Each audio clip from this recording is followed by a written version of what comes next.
The enforcer's bark sliced the evening stillness. Out of the truck, now. His sidearm trembled in his grip, the muzzle pointed square at my son, Daniel. Daniel didn't blink.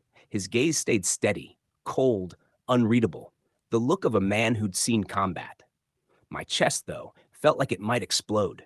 Some imposter in a knockoff vest was aiming a weapon at my boy on our own property. Before we trade guesses about where you're watching from, let's see how far this tale can travel. When I first bought this spread outside of Pine Hollow, I believed I'd carved out freedom. 40 acres of cedar groves and pasture where the loudest sound in July was the hum of cicadas. A place where neighbors waved instead of spying. For years, it truly was that. Until the neighborhood association from the new subdivision across the fence decided peace didn't make them money. At first, it was petty nonsense. Pamphlets tucked under my gate about non-approved fencing. Letters claiming my barn was an eyesore from the county road. None of it touched me. My deed proved I wasn't under their authority. But the board, chaired by Marlene Cross, kept pushing. The tension sharpened when Daniel came back. He'd just finished his service overseas, worn thin but eager for quiet, ready to breathe again while helping me run the ranch. Instead, Marlene's crowd treated him like an intruder. They passed a new bylaw overnight. Residents must be 55 or older. Daniel was barely 30. His existence became a violation on paper. Then came Victor. Not a cop, not even a licensed guard anymore, though his badge pretended otherwise. He prowled in a dented Tahoe-painted association patrol, wore a black vest stenciled HOA officer, and strutted like he carried federal weight. I caught him snapping pictures of Daniel's truck, scribbling bogus tickets, even trying to peer through our barn windows. I stormed into Marlene's office, slapped the pile of notices on her desk, and growled, "My ranch isn't under your HOA. Call off your hired thug." Her smile never faltered. "Victor is here to keep our community safe.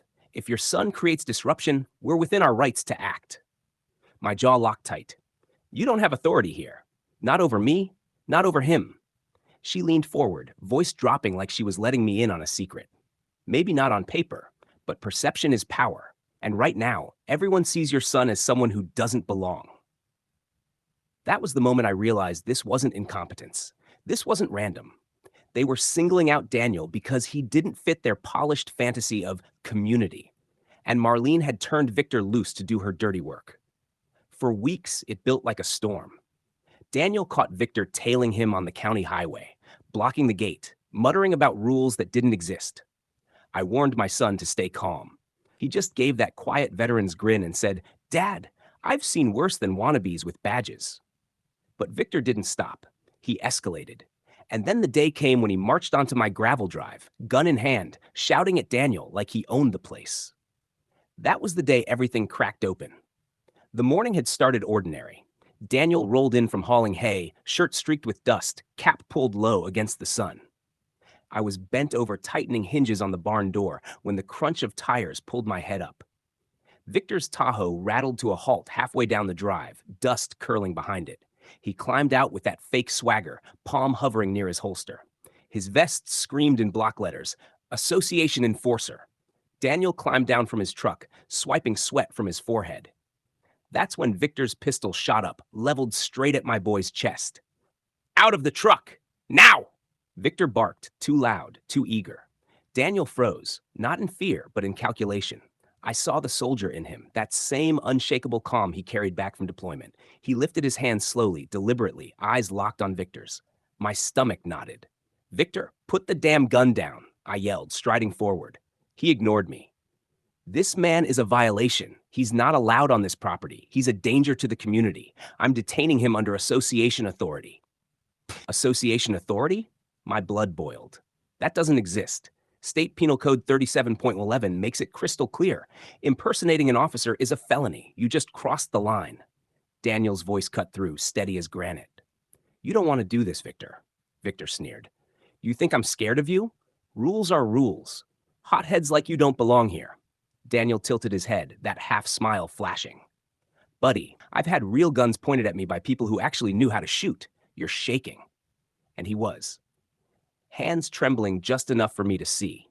His finger lay right on the trigger, safety God knows where. One slip and someone could die. "Drop it, son," I warned, my voice sharp. "You're committing a felony. You're armed, trespassing, and posing as law enforcement. Victor snapped his gaze to me, rage twisting his face. Shut up, old man. You've let this punk freeload long enough. I'll handle it myself. Daniel moved like lightning. In a blur, he sidestepped, wrenched the pistol free, and had it out of Victor's grip before my eyes even caught up. Victor stumbled back, clutching his wrist, staring like he'd seen a ghost. You? What the hell are you? Victor spat. Daniel didn't flinch. His gaze stayed cold, calm. Special operations. You just pointed a weapon at the wrong man. Silence pressed down, broken only by Victor's ragged breathing. The tough guy mask had cracked, his vest suddenly looking cheap, flimsy. Daniel kept the pistol angled low, trigger untouched, professional, controlled. I pulled out my phone, camera rolling. Victor, you're finished. You just trespassed, you've harassed livestock, and now you've committed aggravated assault with a deadly weapon. That's prison time. He tried to puff himself back up, but the tremor in his hands betrayed him. Daniel stepped in, voice sharp as a blade. Leave now, before the sheriff cuffs you and drags you out of here. Victor's bravado caved. He shuffled backward toward his Tahoe, muttering, "This isn't over." Tires screeched, gravel spat, and then he was gone in a cloud of dust. Daniel dropped the magazine, racked the slide, and pressed the pistol into my hands.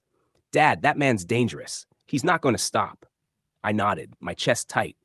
Then the sheriff needs to know everything. No more warnings, no more grace. It's war now. With Victor's pistol still warm in my grip, I knew we finally had the evidence to take down the association's little empire for good. If you're hooked on this HOA saga, stay tuned. The storm's just getting started. The quiet after Victor sped off didn't last long. By dusk, the sheriff's cruisers were at my gate. Once I handed over the pistol and the dashcam footage Daniel had pulled, the deputies got to work. Deputy Morales walked the property with a deliberate calm. "We'll log your statement, secure the weapon, and catalog that video," he said. "If he's been pulling a gun illegally, impersonating officers, and trespassing, that's a serious problem." He worked like a surgeon, peeling back infection to clean the wound. Daniel stayed close, silent but steady. The investigation moved faster than any of us expected. Within 2 days, the sheriff had already interviewed half a dozen neighbors. One had snapped a photo of Victor's bogus vest months earlier. Another turned over a typed incident log Victor had been keeping, dates, license plates, notes about guests under 30. When deputies served a warrant on Victor's Tahoe, they found a fake badge, a stack of violation slips with forged signatures, and a burner phone packed with surveillance shots and audio notes. The prosecutor hit him with a stack of charges: unlawful impersonation, possession of restricted law enforcement gear, criminal trespass, unlawful carrying and brandishing of a firearm, and assaultive conduct. State codes vary, but together the charges carried felony weight, enough to put a man behind bars for years. But Victor wasn't the only one in the crosshairs. The forensics team pulled strings of texts from the burner and a chain of emails from the association's account. The picture was ugly and undeniable. The board, with Marlene Cross at the helm, had greenlit covert enforcement and brought Victor on to do what their newsletters and polite notices couldn't. Marlene denied knowledge at first, until the deputy laid out the messages. Her clipped orders, payment confirmations labeled security, and one damning note: make him uncomfortable. Pressure will make him sell. The air in that room turned to ice. Her face went pale. That evidence set off a cascade. The county attorney issued subpoenas. The state licensing board reopened Victor's prior impersonation complaints. The sheriff's office forwarded the case to the district attorney for conspiracy and organized harassment.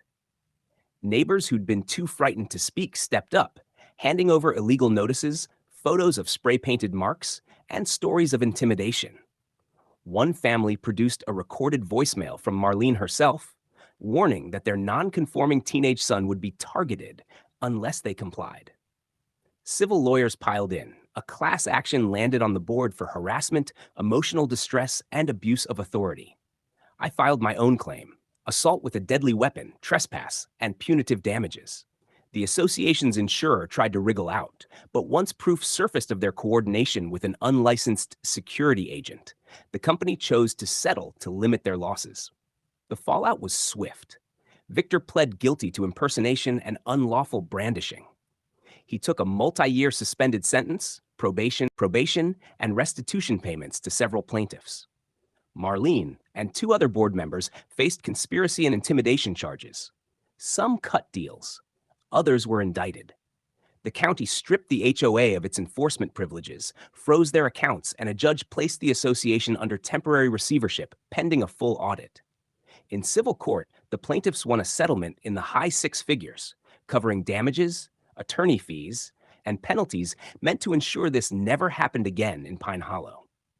Standing on my porch that first week after the settlements, Daniel leaning against the stoop, I didn't feel relief so much as reset. The line had been drawn. The people who tried to wield fear as a weapon lost everything they'd built on lies. They believed they were untouchable. They weren't. They learned the hard way that intimidation is cheap, but accountability costs dearly.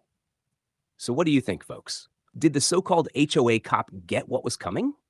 Drop a comment below and tell me what you'd have done if it was your land.